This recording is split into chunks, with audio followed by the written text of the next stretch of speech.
So let's go ahead and review our assays for lab 8. We'll start off with our starch plates. The starch plates are not selective, but they allow us to differentiate organisms that produce amylase, which is the enzyme that breaks down starch. If amylase is present, once we add iodine, which is essential to the test, then we'll see a halo around the microbial growth because the starch will actually be hydrolyzed in that area and will not have a reaction with the iodine. If amylase is not present, then we won't see that halo. Okay. Then we have our gelatin tubes, which are also not selective, but they allow us to differentiate organisms that produce gelatinase, also called collagenase. Since the gelatin is actually used to solidify the media in the presence of gelatinase, then the media will actually liquidify. Okay? So that's a positive result.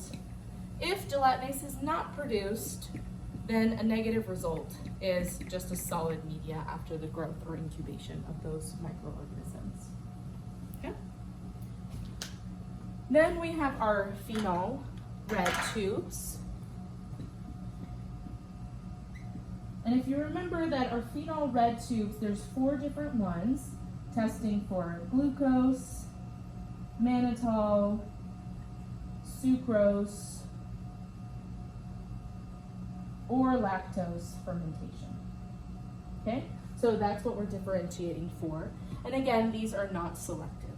In this case, we have 3 potential results. So our question is fermentation, right? Is that specific sugar fermented? Either it could be that there's no fermentation, and then the media will either stay red or turn a little bit orange because of the presence of some metabolites that change our pH. Or we could have acid-only fermentation if we get a yellow color change with no gas in the Durham tube. Or we could have an acid-gas fermentation if we get a yellow color change with bubbles in the Durham tube. Okay? And we can't tell exactly which acid or gas is produced, but we can see their presence there. Okay? Then we did a combined test called SIMS, okay, which is not a selective test, let's say, okay, but it allows us to differentiate three characteristics within organisms, usually to differentiate between different species of Enterobacteriaceae. And so the first characteristic is sulfide production. Positive for sulfide production is a black precipitate. If that precipitate is not produced, then that's negative, so none. Okay? The I stands for indol. When we add Kovacs reagent, if we get a red color change, red or pink, more pink really, that's a positive for indol, and no color change is a negative. And then the third characteristic we can read from this test is motility. If the organism is motile, it'll actually migrate away from the streak line in its growth, so growth throughout media. If it is not motile, all right, if it is not motile, then you'll just have growth in the streak line only. Okay? And so those are the assays that we've done that require incubation.